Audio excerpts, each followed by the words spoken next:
Enregistré. Salut tout le monde, allez, on se donne encore un rendez-vous parier gagnant. Aujourd'hui, on n'est pas en effectif réduit parce qu'on a beaucoup de monde. Il y a notre ami Ben qui est là, comme d'habitude. Salut Ben. Ouais, salut tout le monde, salut. Effectivement, on a fait des transferts.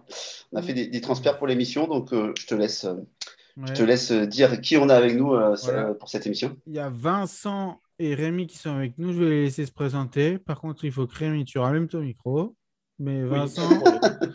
Vincent et donc Rémi sont avec nous. Je vous laisse vous présenter, les gars. Allez, Vincent, vas-y, tu commences, c'est Allez, ton honneur. bonjour Damien, bonjour Benoît, voilà, un bonjour également à Pierre-Yves qui est pas en studio aujourd'hui. Donc avant tout, je suis un grand fan et un grand auditeur de parier gagnant. Voilà, je rate pas une émission. Donc voilà, sinon, par ailleurs, on a sorti un livre avec Rémi qui s'appelle Parier sur le cyclisme, votre futur complément de salaire, où on est voilà, qui est le premier livre de l'histoire sur le cyclisme et les paris sportifs. Donc niveau betting, on est voilà, focus vélo, vélo, vélo. Enfin moi de mon côté. Mm, Bravo, bravo. c'est bien. Allez, Rémi. Ouais, bon, on n'a pas les boutons, mais ouais, Ouais. vous imaginez là où là. À ton Vas-y tour, Rémi, à toi. Rémi. Ouais, ben, effectivement, avec Vincent en coop sur ce bouquin pendant 2 ans. Et puis, on l'a sorti là au mois d'avril. Depuis, il y a eu le Giro, il y a eu le TDF, le Tour de France, qui a commencé d'ailleurs en Bretagne, à Brest. Mm. Et maintenant, on est en pleine Vuelta. Donc, je vous avoue qu'on est au cœur de l'actualité. Et donc, voilà, tous ceux qui veulent un petit peu en savoir plus, etc., n'hésitez pas à venir nous contacter. Un grand plaisir de toujours discuter aussi bien de vélo, de betting, peu importe. Voilà, c'est toujours très très agréable. Et sinon, de mon côté, si je dois me présenter brièvement, voilà, j'ai une petite commu avec qui je propose quelques paris, aussi bien notamment sur du tennis et sur du cyclisme, avec une pointe de paris long terme, comme dirait Benoît.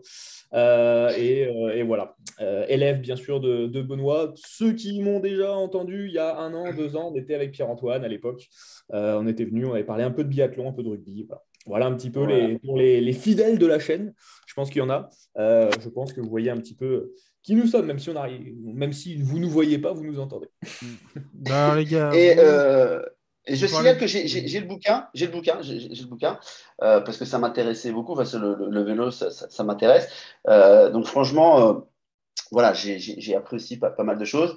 Il y a leur ticket à la fin qui prouve bien que c'est réel et qu'on gagne de l'argent dans le vélo. Et voilà, donc on mettra le lien, Damien, sous Ouais. la vidéo. C'est sur Amazon aussi, vous pouvez le trouver. Mais honnêtement, quand vous avez des bouquins à voir dans votre bibliothèque de parieurs, parce qu'aujourd'hui, on s'adresse pas mal aux parieurs. Voilà, ça fait partie des livres à avoir. Il n'y en a pas 15 000 aujourd'hui dans ce domaine-là. Mais voilà, en tout cas, pour le vélo, c'est vrai que c'est bien foutu. Et voilà, moi qui m'y connais un peu, j'ai aussi appris des choses dedans et c'est vraiment très intéressant. Et je vous ai déjà parlé, oui, de Rémi et de Vincent, forcément, parce que je les suis aussi par rapport à tout ce qui est betting vélo et c'est plutôt pas mal. On gagne un peu d'argent.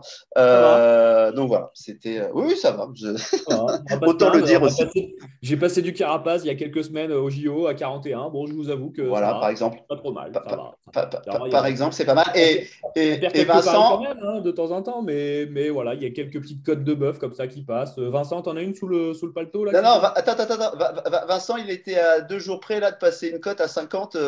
Fallait qu'il finisse top 3. Le mec, il finit quatrième. Bon, tu te les coupes Ah. un peu, mais ça veut dire que Mhm. l'analyse est derrière, tu vois. N'est-ce pas, Ouais, ouais, Vincent? ouais, Calmejane sur la Vuelta où la terre entière voyait les coureurs du classement général se jouer l'étape. Donc avec Rémi, on s'est retrouvé un petit peu isolé à développer une théorie comme quoi l'échappée allait aller au bout. Donc on a eu la bonne analyse et le bet qui a failli passer. Mais bon, voilà, on se Ah, le pire, concentre et on se console en Mm. disant qu'on avait l'analyse. Mm. Je crois que on a dit la veille, on s'est dit putain, Kenny Elissonde, ça pourrait être un bon pic pour un top Ouais. 3 et tout. Et tu le rayes au dernier moment en se disant, ouais, non, quand même, il y a Chicone à la trek et tout, pas un coup fin. Bon, finalement, il fait top 3 et à l'heure où on se parle, il est maillot rouge, leader de la Et la cote Vuelta. était à 60. Voilà. Donc, bon, un Ah peu. ouais, ok, putain, ok. Ah, Bon, ben, voilà. c'est pour vous dire que voilà, c'est aussi des passionnés de paris sportifs. Quand vous passez près d'une cote comme ça, il y a deux choses. Vous êtes déçu, mais vous êtes aussi content parce que l'analyse était là. Voilà, c'est deux choses. Voilà, il y a gagner de l'argent, mais il y a aussi avoir une bonne analyse. Vas-y, Damien, je te laisse Ouais, je vais dérouler un faire peu le déroulé. le Bah, les fil gars, vous conducteur. voulez parler de Vuelta? On va pas parler de l'étape d'aujourd'hui. Aujourd'hui, je rappelle pour les auditeurs, on est jeudi. On va parler des étapes de demain, après-demain, ce que vous voulez. Qu'est-ce que vous nous conseillez pour cette fin de Vuelta? On va rentrer tout de suite dans le vif, hein, puisque c'est la Vuelta qui nous intéresse. Allez, les petits coups là pour jusqu'à Vous la avez fin. quelques minutes, les gars. On commence par la Vuelta, on commence par le cyclisme, et après on déroulera sur d'autres sports, en fait. Ça marche. Alors, si quelqu'un veut prendre la parole. Mm. Est-ce que Vincent, tu veux qu'on parle de classement général un peu, voir un petit peu si toi ça. Bon, je pense pas que tu as changé trop d'avis là sur les 5 premières étapes en termes de général. On a eu un premier ébauche là au Pico Blanco lors de la troisième étape, si je me. Oui, c'est ça. On a eu déjà un premier jet sur qui était en forme. Je pense qu'on sait déjà qui est leader de la d'Ineos, ou en tout cas un des. Il y en a un des trois, il y a le trident où il y a une tête en moins, on va dire. Donc voilà, après il reste Bernal et Adam Yates à voir, mais je pense que le leadership sera quand même pour Adam Yates comme c'était convenu en début de saison. Et puis après, ben, on retrouve déjà des prétendants qu'on avait déjà mentionnés. Roglic, forcément. Bernal, qui c'est qui a encore bon, avec Chicone, c'est d'outsider. Enric Mas, Lopez, forcément, c'est aussi du gros outsider et ils seront à mentionner. Et nous, on avait un homme en commun avec Vincent, qui était Mikel Landa, qui est toujours dans le coup et qui, je l'espère, va tenir encore sur cette première semaine, qui c'est généralement là où il chute, où il tombe et donc perd tout espoir. Pour le moment, il est encore sur son vélo et j'ai envie de dire, s'il est sur son vélo encore jusqu'à dimanche, après, il arrive sur son terrain de jeu et il ne sera pas facile à décrocher. Je ne parle pas forcément pour aller gagner parce qu'il y a du mail, il y a du costaud autour, mais pour aller chercher du top 3, ça risque d'être intéressant. À voir. Je ne sais pas les cotes actuellement, mais nous, on a pris avant et on a eu du Mikel Landa à 4,75. Tout s'est cassé la gueule. Donc voilà, j'ai pas du tout les cotes devant moi. Et Mais Il y voilà. Taramae, a encore, combien de il y a temps? encore du 4 pour Michael Landa en top 3. C'est pas mal. C'est pas Ok. mal. Et Et Taramae, Vincent, encore tiens, combien de temps en leader? Taramae. ah, mais Pas- Taramaï, il est tombé hier, donc ça c'est Ouais, mort. ouais, Il est plus leader. Il s'est cassé la gueule hier et il c'est est pour ça tombé à qu'Ilison, 3 minutes de l'arrivée. Dans les 3 il- derniers kilomètres, on perd du temps en Espagne. non, mais il est tombé 2 jours de suite en fait. C'est Ah pour ça. merde, d'accord, j'ai pas vu hier. Je- Ok. de ce que j'ai vu. Mais ce qui est intéressant et qui va concerner aussi la Vuelta, Vincent ou Rémi, enfin Vincent si tu veux, vu que Rémi il a parlé pour le classement général. Parle-nous vite fait, allez, 1 minute 30 de la Movistar, cette fameuse histoire que vous avez en commun avec la Movistar, que vous pouvez voir dans le livre. Vas-y Vincent, si tu peux nous parler de cette équipe espagnole. Alors, la Movistar a une particularité, c'est que c'est la seule équipe quasiment qui joue dès le début le classement par équipe. Alors, le classement par équipe, c'est un classement qui est un peu hybride et qui est un peu compliqué à comprendre parce qu'on pourrait se dire, bah, on prend les équipes et on prend les 3 meilleurs coureurs de chaque équipe et on se dit, bah, on va voir le classement par équipe. Donc là, par exemple, sur la Vuelta, on se dit Ineos, ils ont Adam Yates, Carapaz et Bernal et bon, c'est facile, sauf que ça ne se passe pas réellement comme ça. Le classement par équipe est calculé en fait sur les 3 meilleurs coureurs de chaque équipe. Donc, sur certaines étapes où les équipes de leaders vont lâcher et ça va partir en échappée et prendre 10, 15, 20 minutes, on va voir des no-name et des second et troisième couteaux prendre énormément de temps sur le classement équipe. Et donc, à partir de là, il faut chercher les équipes qui sont motivées par ce classement équipe. Et on sait qu'il y a une équipe qui est toujours motivée par ce classement, qui s'appelle la Movistar et qui va le jouer dès le début quasiment à chaque fois. Alors, ils ont été contrecarrés au Tour de France par la Bahreïn parce que la Bahreïn s'est dit qu'elle n'avait pas de leader et au bout de quelques jours, ils se sont dit, bon, bah, nous aussi, on va le jouer. Donc ça, on a pu l'anticiper. Mais on sait que si on prend les classements par équipe de tous les grands tours depuis 2017, on sait que 70% du temps, la Movistar va au bout et gagne. Alors, les books commencent un petit peu à s'adapter à ça. Mais on a encore des cotes assez intéressantes. Là, avant la Vuelta, on avait du 4,50 sur la Movistar qui gagne le classement équipe. Et pour l'instant, ils sont dans les clous. Ils sont deuxième à 26 secondes. Et je pense que c'est un pic. Qui va aller au bout. Donc toujours sur les classements équipes, bien épluché. Regardez la Movistar, les forces en présence, ça peut aller au bout. Alors moi, pour tout vous dire comment je fonctionne avec Vincent et Rémi, ils font à chaque fois une émission sur la chaîne YouTube de Rémi. Je crois que c'est sur ta chaîne, Rémi, ça. où pendant 2 heures, 3 heures, bon, des fois, ils explosent le temps. Hein, donc, prévoyez rien, hein, parce que on vous dit que c'est 1 heure et ça dure 2h30, bordel. Donc, voilà. Prenez votre après-midi. Hein. Voilà. Ou alors, vous faites comme moi, vous le regardez en replay et vous le faites en accéléré x1,75. Alors, ils ont des voix bizarres, mais c'est pas grave. Vous arrivez quand même à comprendre les choses.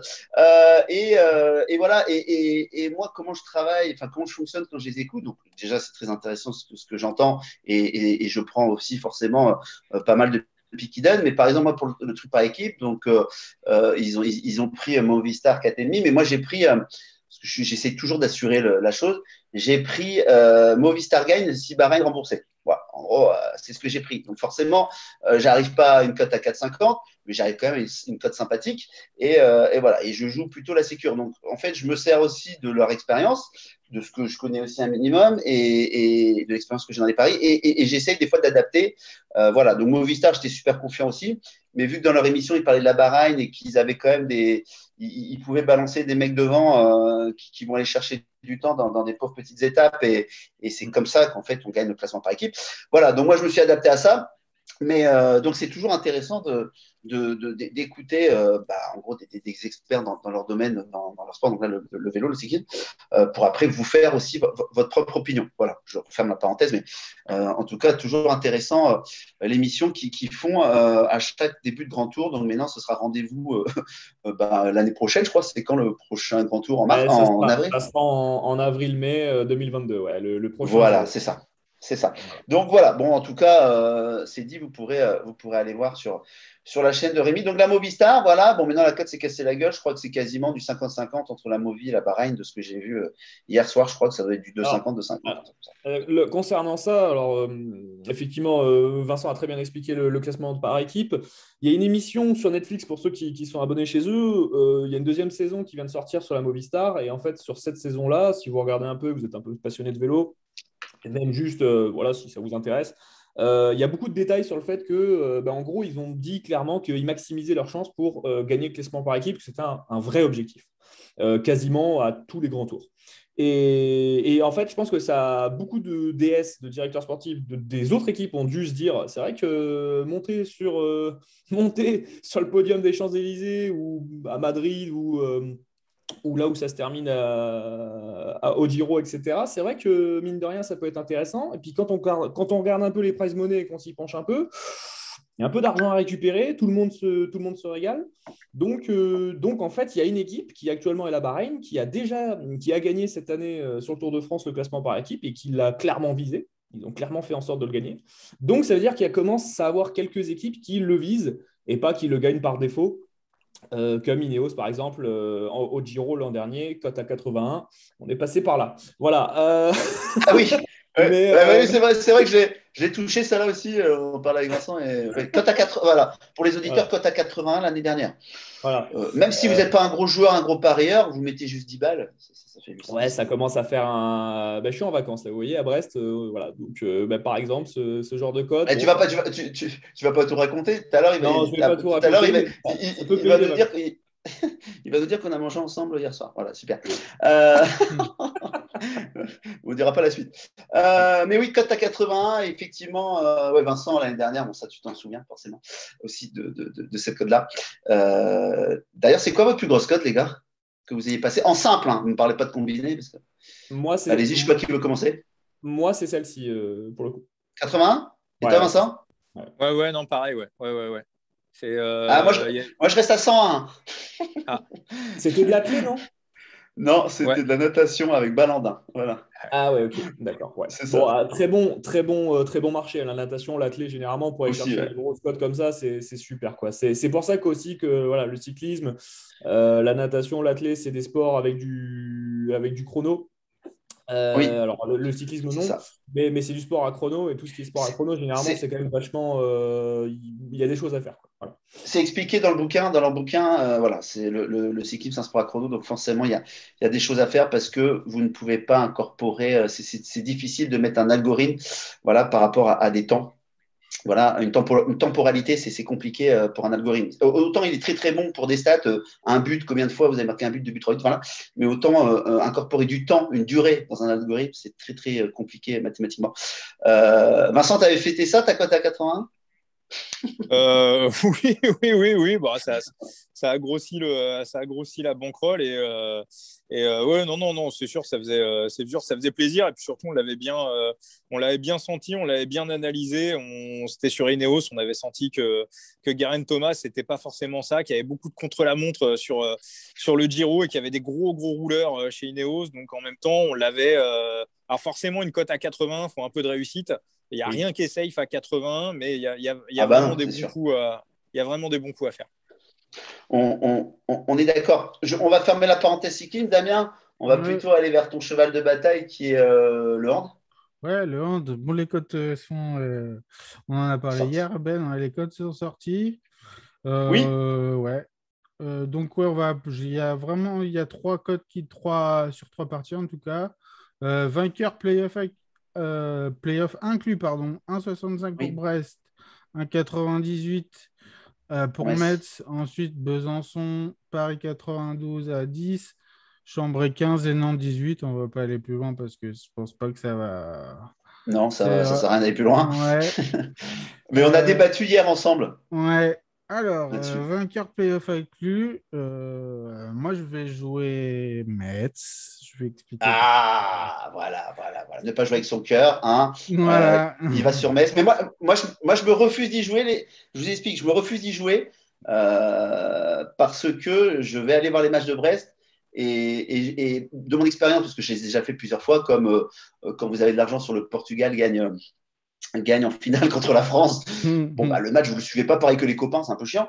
Mais en gros, là, je vais me refuser, moi, à jouer sur Metz, alors que pour moi, c'est value. Voilà, je vous le dis tout de suite. Donc, comme Damien, ceux qui veulent le A98 Metz, honnêtement, voilà, je te laisse expliquer pourquoi, Damien. Ouais. Mais, déjà, pour commencer, c'est qu'on a 5 joueuses qui étaient aux Jeux Olympiques, qui ont fait les championnats du monde, qui ont fait les championnats d'Europe, qui ont fait plein de matchs, qu'on finit tard la saison, nous aussi, avec le Final Four et toute la saison dernière qu'elles ont connue. Donc, 5 joueuses sur un effectif de 16-17 joueuses. Ça fait beaucoup. Donc, à un moment donné, je pense ça risque d'être. Les blessures ou quoi que ce soit, ça peut se payer. Ouais, ça, c'est sûr. Voilà, peut-être un petit peu cramé, tout ça. Ensuite, on est sur une année de transition aussi, avec un coach qui va avoir du mal à gérer certainement la Ligue des Champions, plus tout ce qui se passe en championnat. D'ailleurs, il n'a pas les diplômes pour la Ligue des Champions, tu peux préciser déjà. Bon, ok. Donc, pour moi, c'est une année de transition. Je n'irai pas plus loin parce que sinon, je risque de ne pas être très gentil. Mais non, mais je sais pas, le club est vraiment en train de se restructurer. Il y a des têtes, des anciennes têtes qui reviennent. Je parle de Serge Bonamour qui était là il y a 4-5 ans quand le club est monté en D2, qui est revenu là auprès des filles pour essayer, je pense, simplement d'avoir une cohésion d'équipe et de rendre. En tout cas, un club un petit peu plus familial qu'il était parce qu'il y avait beaucoup de grosses stars, c'est-à-dire qu'il y avait beaucoup d'exigences, des caprices. Des caprices, voilà, tout ça à gérer. Là, il y en a beaucoup moins. Donc voilà, on a perdu quand même beaucoup de grosses joueuses. Je pense à Anna Gross. Grosse, qui est comme la meilleure joueuse à son poste et la meilleure marqueuse de la Ligue des Champions. Voilà, t'as Bella Goulded qui revenait très bien. Voilà. Donc après, qui est parti aussi. Donc voilà, pour moi, c'est vraiment une saison de transition, je pense. Et puis voilà, je suis d'accord. Non, mais je suis d'accord avec toi. Je suis d'accord avec toi. Et en plus, Metz, ils ont pris De Paula, c'est une joueuse que j'adore, une brésilienne, que vous avez vu aux Jeux Olympiques. Et si vous avez vu la photo, c'est la fille qui met un pied sur la joue d'une Russe à un moment donné quand elle tire. Ça fait le tour du monde. Alors, je ne sais pas si vous l'avez vu, mais voilà. Et déjà, rien qu'avec elle, De Paula, Metz, voilà. Et puis, il y a toutes les Françaises, nos Candy, tout ça, qui ont performé aussi au JO. Pour moi, cette année, Voilà, je pense qu'on aura du mal. Et pour la Ligue des Champions, j'accélère un peu d'âme parce que je pense que je ne sais pas combien on est, mais voilà. Ouais. La Ligue des Champions, les codes sont sortis. Donc, Győr favori 1,80. Autant vous dire, il n'y a aucune value là-dessus. Et après, vous avez du Rostov à 5, du Moscou à 6, du Kristiansand, qui sont les championnes d'Europe en titre à 7. Sachant que Moscou a pris Anagros pour se renforcer. Rostov a pris Amorin de Győr, Edwige de Győr. Amorin ça avait été la meilleure joueuse du monde, je ne sais plus quand, en 2015-16, je sais plus. Bref, donc Rostov se renforce, mais ils perdent la meilleure joueuse du monde actuel qui est Vikarieva, parce qu'elle a dit qu'elle en a marre. Bon, je pense qu'elle fait une sorte de burn-out et qu'elle veut faire une année de pause. Super. Donc voilà, pour moi, les codes sont valus à 5-6. Et Brest est à 18, mais je ne touche pas. Et Metz est à 25. Et honnêtement, moi, je dis que ça vaut quelque chose. Ouais, vraiment 25, ça vaut le coup, franchement. Benoît, j'ai une question par rapport à Rostov. Est-ce que la joueuse que tu as mentionnée, je n'ai pas son nom là, mais qui fait une année sabbatique, elle est quand même enregistrée dans l'effectif? C'est-à-dire qu'elle est quand même dispo si jamais elle peut revenir dans l'année ou pas? Alors, pour tout te dire, quand on s'est vu hier, quand on a mangé ensemble, quand je suis rentré, j'ai découvert les codes de la Ligue des Champions qui venaient sûrement de sortir. Donc, je suis allé me taper du cyrillique en Google Traduction, si tu veux. C'est toujours sympa. Je ne sais pas si vous connaissez ça quand vous cherchez des trucs vos informations de vélo. Moi, j'ai appris le japonais là, au JO, moi, il n'y a pas longtemps. Là. Vincent aussi. C'est vachement sympa. Ouais.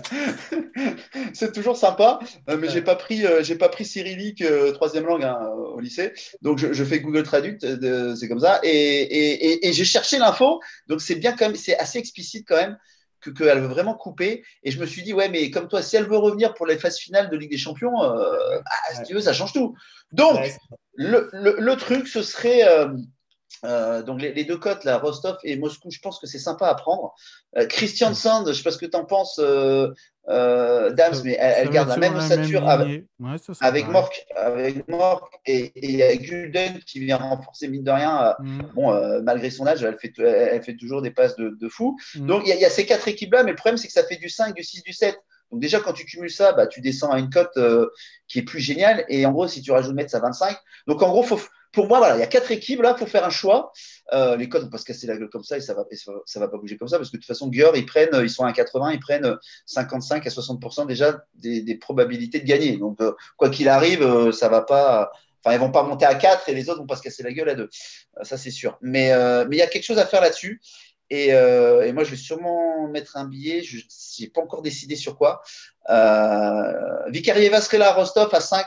Je foutais un gros billet, je vous le dis tout de suite, parce que pour moi, c'était l'équipe à battre avec Graza Adiz qui joue là-bas, la meneuse de l'équipe de France, super joueuse. Bon, donc vous avez compris, voilà, il y a sûrement quelque chose à faire. Dams, tu mettrais ton argent où? Sur Rostov et Moscou. De toute façon, c'est clair. Tu prendrais juste Rostov et Moscou? Ouais, oui. Et Kristiansand, tu les vois pas parce que mine de rien. Si, Kristiansand aussi, mais ouais, les Kristiansand et Metz, mais pas. Par contre, pas Győr qui a 1,80. Győr 1,80, ça vaut. C'est pas valu. Voilà, c'est 4, faut voir l'arbitrage. Ça va dépendre de ce que je vais jouer autre part sur d'autres compètes et tout, à voir, je sais. Ouais. Mais il y a des choses que ça part là-dessus. Kristiansand, ça serait doublé si ça gagne, c'est ça? Kristiansand, ce serait doublé. Ouais, c'est jamais facile de doubler. C'est rare, hein, je pense que voilà. Mais je suis absolument d'accord avec toi. Un peu comme Damien, j'exclurais un petit peu peut-être Kristiansand, enfin j'exclurais à minima en tout cas pour le moment, peut-être Kristiansand et peut-être que je me dirais allez pourquoi pas rajouter du Metz à 25. Je préfère autant rajouter une troisième pièce sur Metz à 25 qu'à 7 à Kristiansand. Bien sûr. Où tu te dis que c'est quand même le parcours doubler, c'est jamais facile quoi. Voilà. Ouais. Moi honnêtement l'option que je pensais c'était Rostov, Moscou, Kristiansand, rembourser 6 Metz. D'accord. Voilà. Okay. Allez, ça continue à enregistrer, la dame? Ouais. Parce que moi, j'ai eu un message, cette réunion était sur place. Excusez-nous, vous êtes un peu sur le… Voilà. Il nous reste combien de temps, Dams? Attends. Moins de 10 minutes. Moins de 10 minutes, ne vous inquiétez pas. Moins de 10 minutes. Ils ont supprimé la durée limite de 40 minutes sur votre réunion de groupe. Donc, parfait, on n'a pas de limite. Ah, ils nous connaissent? Ils savent que Vincent et Rémi parlent pendant 3 heures, donc ils ont changé les règles. En fait. Donc, c'est cool, on a un peu plus de temps. Bon, très bien, parfait. Vincent, Vincent, Deux un avis petites sur le hand ou quoi? Ouais, deux petites questions. Moi, je ne suis pas spécialiste, donc je vous suis. Vas-y. Je vous suis, je vous écoute attentivement. La première question, j'ai vu que Nantes avait recruté deux Suédoises, les Suédoises qui ont fait des super Jeux Olympiques, et je crois qu'ils ont recruté Ouais. les deux meilleures joueuses. Donc, à Exactement. savoir, Ouais. la première question, c'est qu'est-ce que ça va peser dans l'effectif nantais? Et la Mm. deuxième question, sur Cléopâtre Darleux. Oui, Donc je ne sais pas où elle joue en ce moment, mais est-ce à que sur Brest. les À Brest. derniers mois de l'année à Brest, est-ce qu'elle va pas être bouillante comme une baraque à frites parce que maintenant elle a un truc à aller jouer. Clairement, pour moi, c'est le titre de meilleure sportive française de l'année, et je pense que ça devrait se jouer entre elle et Clarisse Agbenienou. Donc, est-ce qu'elle va pas aussi Ah, pas bête. continuer Pas sur bête. la lancée des JO et faire au moins une super fin d'année? Tu sais que Cléopâtre Euh, Darleux, elle fait toujours des années de malade. T'as du... Et oui, elle a, oui, oui, oui. il y a, C'est clair. elle a jamais eu de moins. Les seules fois où elle a eu un peu de moins, c'est quand elle avait eu une blessure en cours de saison et tout ça. Et puis là, ça va aussi dépendre, je pense, de ce qui va se passer avec l'équipe, je pense. Elle va se mettre au niveau de l'équipe, je pense. Et comment Sandra Toft aussi Ouais. va s'en sortir. Il faut savoir qu'à Brest, c'est le temps de jeu entre les gardiennes. C'est 50-50 tout le temps. En tout cas, l'année dernière, c'est comme ça que ça se passait. Cette année, pour l'instant, c'est trop tôt pour te le dire parce que elles reviennent à l'entraînement. On est quel jeudi, elles reviennent demain. Donc, elles vont jouer. On va voir le temps de jeu qu'il va y avoir au Challenge Dé- Karaty la semaine ouais. pro. Mais je sais Mais pas. déjà, pour Ouais. tout vous dire, à Brest, on a le meilleur duo de gardiennes, je pense, du monde, parce qu'on a Toff, Mm. gardienne du Danemark, et Darleux, gardienne de l'équipe de France. C'est grâce à elle qu'on gagne la médaille d'or. Donc déjà, il y a ça. Il faut savoir que cette année, on l'a gardé à Brest un an parce que les partenaires ont rajouté de l'argent pour pouvoir payer son contrat, parce que sinon, elle partait direct sur Moscou. Et là, si tu mets Darleux à Moscou, je te mets un énorme billet sur Moscou, gagne la Ligue des Champions Ouais. avec Anna Gross en plus. Mais ça, ce sera pour l'année prochaine parce que je pense qu'elle ira tenter l'aventure à Moscou en rejoignant Anna Gross. Je suis Et pas ça, on en sûr, reparlera dans un an. Benoît. Ouais, mais après, elle n'était pas contre de tenter l'aventure. Après, je te dis pas que dans un an, elle aura pris encore un an, elle aura peut-être réfléchi. Non. Olympe, sa fille, aura aussi pris un an. Bref, après, il y a plein de choses dans la vie. Mais si jamais c'est ça, t'inquiète pas que moi, l'année prochaine, j'attendrai avec attention que la Côte de Moscou en Ligue des Champions femmes. Et pour répondre à ta première question, Vincent, Nantes, je les avais sur ma fiche d'équipe à suivre et je l'ai enlevé. Pourquoi parce que Bruna De Paola, qui est la brésilienne que je viens de vous parler, qui était la joueuse de Nantes l'année dernière, vient de signer cette année à Metz. Donc en gros, si elle était restée à Nantes, tous les jours, je mettais un billet sur gagne le championnat de France déjà. La cote était sympa. Mais vu qu'elle est partie et qu'elle a été renforcée Metz, pour moi, Nantes, cette année, ne gagnera rien, en fait, voilà, tout simplement, Mais ils comme, vont. comme, comme d'habitude. Voilà. Bah, si, Mais ils seront chiants à jouer. Ils seront chiants à jouer. Elles ont gagné la Coupe d'Europe, la petite Coupe d'Europe Non, mais cette année. je te parle en France. Ah oui, d'accord, ok. Elle ne Mm. gagnera pas le championnat ni Non, la Coupe de malheureusement, France. ouais, non, non. Non, c'est ça que je veux dire. Ouais. Malgré que c'est un club qui se structure bien, qui travaille bien, qui avance, qui commence à mettre des moyens, mais tu ne peux pas te permettre de perdre ta mieux joueuse qui va aller renforcer une équipe concurrente au titre de champion de France. Enfin, tu peux pas. Après, c'est la vie, je veux dire. Mais pour moi, en tant que parieur, je peux plus les prendre en fait. Voilà. Mais pour répondre à ta question, malgré qu'il y a deux Sud-Ouest qui arrivent. Voilà. Ok, très bien. Mm. Eh ben, merci. Ouais. Et d'ailleurs, meilleure attaque saison régulière aussi par temps réglementaire, il y a 1,170 m, Brest à 1,90 m. Ouais. Franchement, je m'oriente sur Metz à 1,70 parce que Brest, malheureusement, c'est en gros ce qui claquait 8 à 9 buts. Ah bah, ça va faire mal. Voilà, ça va faire mal. Donc la meilleure attaque, franchement, ça sera 1,70 m. Et après, bah, la meilleure défense, je ne sais pas. Mais tout ce que je sais, c'est qu'il y a beaucoup de changements. Derrière, même si on a la meilleure paire de gardiennes, malheureusement, si tu défends pas bien, ça va être plus compliqué d'arrêter les buts pour les gardiennes. Donc, ça, pour l'instant, c'est trop tôt pour répondre. Donc, je vais pas vous orienter là-dessus, hein, Ouais, c'est plus compliqué. ouais, même si la cote de Metz, elle est à 3 et c'est particulièrement intéressante. Même Paris à 3, Brest à 1,55. Pour l'instant, c'est trop tôt. Je vous conseille de ne pas toucher à ça pour l'instant, le temps que tout se mette en place, tout ça. Donc voilà pour ce qui concerne le hand Mais merci à féminin Paris Web. Merci à Paris Web parce que c'est la première année qui où je sort en vois premier. Non, mais autant de paris, Oui. parce que qui propose meilleure attaque, meilleure défense, gagne la saison régulière. D'habitude, tu n'avais même pas, même il y a 2 ans, tu n'avais même pas.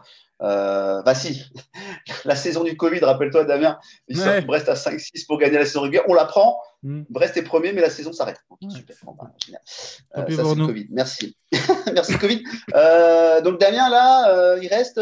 Non, il n'y a plus de temps, Non, là. pour l'instant, on Enfin, n'a pas de temps de limite, mais on va pas essayer de jouer avec le ah, temps. on va pas rester, on va pas faire une émission de 3 heures comme ils ont Mm. l'habitude de faire. C'est ça. Non, Ouais, non, ouais. Euh, Tu voulais moi, que il je me reste parle 5 du minutes. UFC, Ben, tu vois, parce que j'en parle pas souvent, mais on en parle.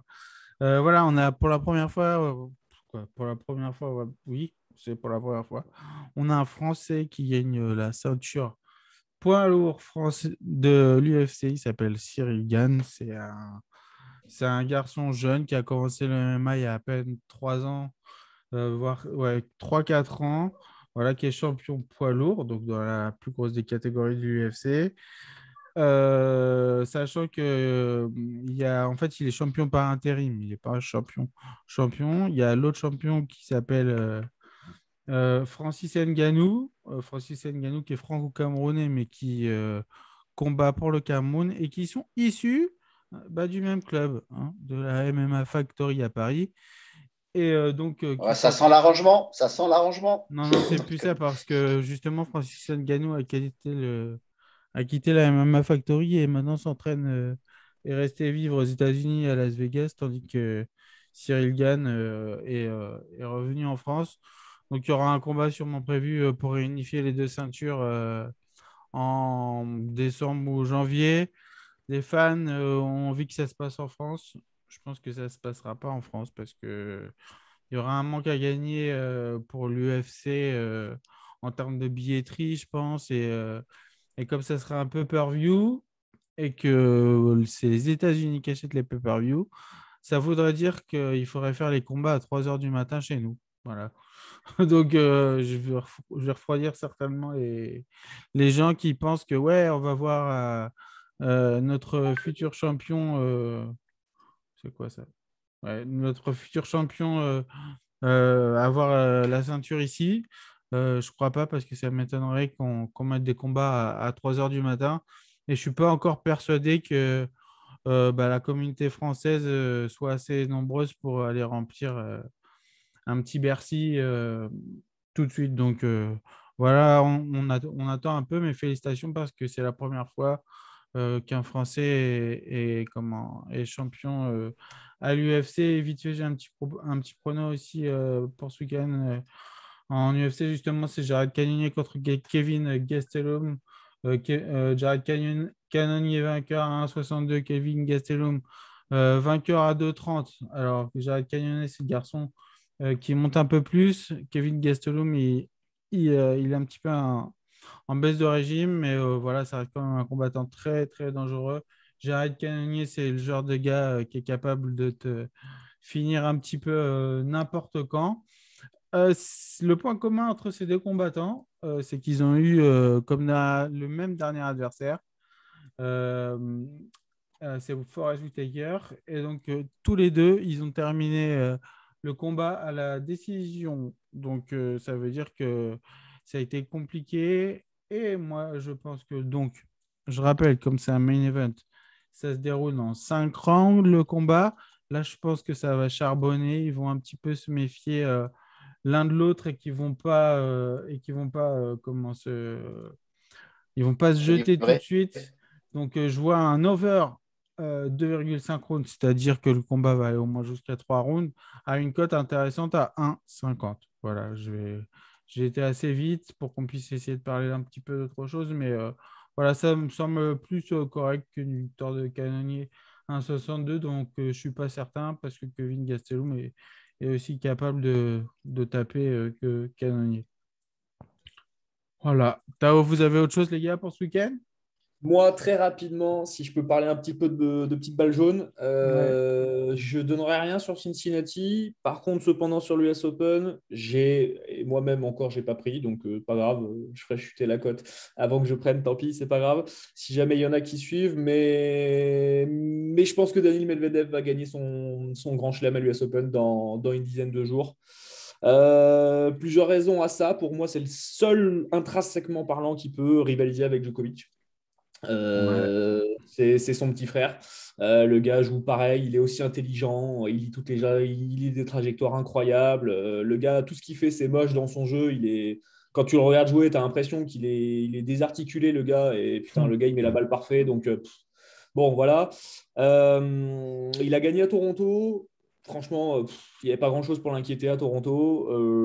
Il m'a montré un niveau de jeu assez fou là sur Cincinnati. Je voudrais juste pas qu'il termine Cincinnati. Je pense que s'il termine Cincinnati, même s'il y a une semaine de repos derrière, je me dis que en termes de fraîcheur et tout, récupération, c'est pas optimal.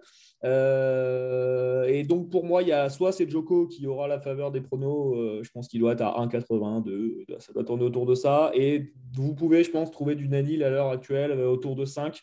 Pour moi, je ne baisserai pas en dessous de 5. 4,5, 4,75 si jamais vous êtes petit bras, mais pour moi, le 5, c'est ce qu'il y a de mieux. Après avoir la sortie des tableaux, mais il sera probablement pas dans la tête dans la partie tableau de Novak dans tous les cas. Donc voilà, et pour moi, je pense que si à finale, Djoko émotionnellement, les JO, ça l'a marqué. Ne pas gagner les JO et tout, je pense que c'était un truc qu'il voulait faire. Et l'objectif du grand chelem doré, comme il voulait faire, c'est-à-dire gagner tous les grands chelems plus les JO, ben, ça en a pris un coup derrière la tête. Et je pense que Djoko, même si, OK, il aura la fraîcheur avec lui, mais il n'aura pas le rythme. Et l'un dans l'autre, voilà. Je pense que c'est l'heure de Dani Medvedev. C'est très couillu ce que je dis, parce qu'à l'heure actuelle, Djokovic, voilà, probablement le meilleur joueur de la planète. Mais voilà, je peux pas. Voilà. Daniil, pour moi, ça me semble être une value intéressante. Et je vois personne qui peut y aller. Team est forfait. Et en dessous et après derrière, c'est pas adapté au style de jeu de New York avec les grosses températures, les chaleurs, etc. Donc voilà, pour moi, j'irai sur Daniil. Vincent, tu as quelque chose? Oui, bah, on en a parlé un petit peu tout à l'heure. Ceux qui n'ont pas encore pris, je pense vraiment Landa, le top 3 sur la Vuelta. On est autour de 4. Devant Roglic, je ne le vois pas tenir les 3 semaines. Il a manqué de préparation. Il a repris très tard avant les Jeux Olympiques. Pour ce qui est... Allô? Vous m'entendez? Oui. Ouais. Je disais Roglic, il a repris très tard après les Jeux Olympiques. Il a pris un tir sur la course en ligne, sur le chrono. Bon, il a fait lui. Je vous entends plus, les gars. Allô? Hop. On a un petit problème, les gars. Vous m'entendez là ou pas? Est-ce que vous m'entendez? C'est Vincent qui parle? Oui, je t'entends. Ouais, c'est moi. Ouais, tu m'entends? Ouais. Donc je disais, dans Landa, je disais Roglic, j'avais des doutes sur sa préparation. Il a repris très très tard après le Tour de France et ça risque d'être un peu juste pour les 3 semaines. Chez les Ineos, on voit que Bernal, il est pas serein. Il a repris très tard aussi l'entraînement. Il a eu le Covid. Il a repris l'entraînement fin juin et pareil, ça risque d'être un peu juste et on voit qu'il n'est pas très sûr de lui. Adam Yates est tombé aussi juste avant la Vuelta, donc ça fait beaucoup de favoris quand même qui n'arrivent pas en pleine forme. Et par contre, Landa, tout a l'air d'aller pour le mieux. Il n'a pas chuté sur la première semaine. Il a une équipe qui est très très forte, qui est monstrueuse et qui met vraiment tout sur lui. Donc ceux qui n'ont pas encore mis je suis même surpris de voir Landa encore à 4 sur le podium. Moi, je le mettrais plus à 2, 2,5. Donc 4 pour moi, c'est encore très très bon à prendre.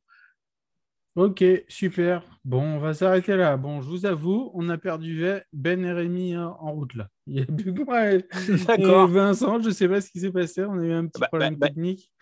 Donc, on va arrêter là-dessus. Hein. On va rester avec Vincent. Merci, Vincent, en tout cas. Avec plaisir, Damien. Et si je peux me permettre de rajouter quelque chose, vous ne le dites pas très souvent, mais sur tes pronos MMA, tu t'en vantes très peu et vous faites très peu de débriefs, mais il y a très, très peu d'erreurs. Hein. J'ai pas la stat, mais moi j'ai pris pas mal d'argent sur tes pronostics et ta petite page Free Fight à la fin de l'émission et donc voilà. Donc je le dis pour tout le monde. Voilà, Damien, faites confiance sur la MMA. C'est souvent c'est pertinent et ça fait mouche quasiment à chaque fois. Ah bah merci, c'est gentil. J'aimerais en parler plus souvent, mais malheureusement, souvent, on est bloqué par le temps parce qu'on est bavard. Bon, bah Ben, je te dis au revoir à distance puisque tu es parti. Et Rémi aussi, je vous dis remercie. Et puis, bah, je mettrai le lien de votre bouquin dans le descriptif de l'émission. Allez, salut tout le monde. On se retrouve très très vite. Bonne fin de vacances. On est encore fin août. Peut-être que vous n'avez pas tous repris le travail. Et puis je vous dis à bientôt. Salut tout le monde. Merci, ciao.